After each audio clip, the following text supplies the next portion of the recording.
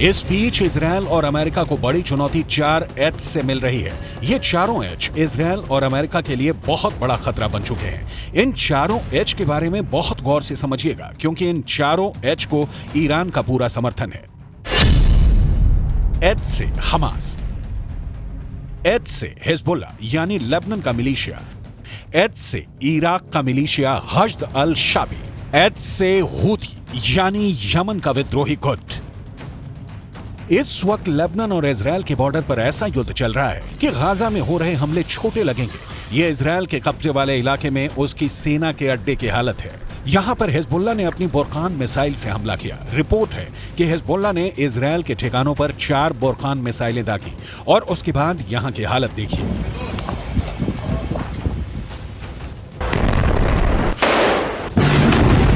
Hezbollah ने अपनी सबसे खतरनाक स्नाइपर फोर्स उतार दी है।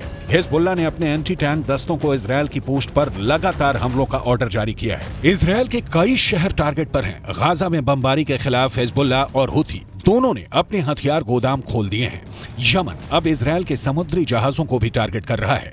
लेकिन ऐसे हमलों और गाजा पर बमबारी जारी रखने के बीच नेतन्याहू ने अपना वॉर ट्रायंगल तैयार कर लिया है। नेतन्याहू के वॉर ट्रायंगल में सबसे बड़ा कोना गाजा में हमास का पूरी तरह खात्मा है। नेतन्याहू के वॉर ट्रायंगल में दूसरा बड़ा कोना लेबनान में हिजबुल्लाह का अंत है, जबकि नेतन्याहू के वॉर ट्रायंगल का तीसरा सबसे खतरनाक कोना है सीरिया, जहां से इराक का मिलिशिया हश्द अल शाबी इजराइल के बॉर्डर तक पहुंच सकता है।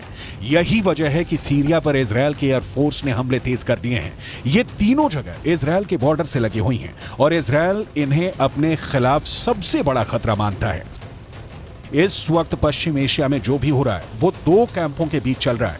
एक तरफ है इजराइल और अमेरिका और दूसरी तरफ है ईरान और उसके साथ ही मिलिशिया। जहान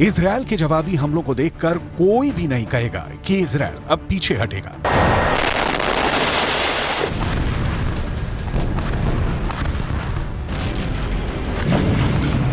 उसके रास्ते में जो आएगा इजराइल अब उसे मिटाना चाहता है, फिर चाहे वो हमास हो, हिजबुल्लाह हो, यमन हो या फिर ईरान।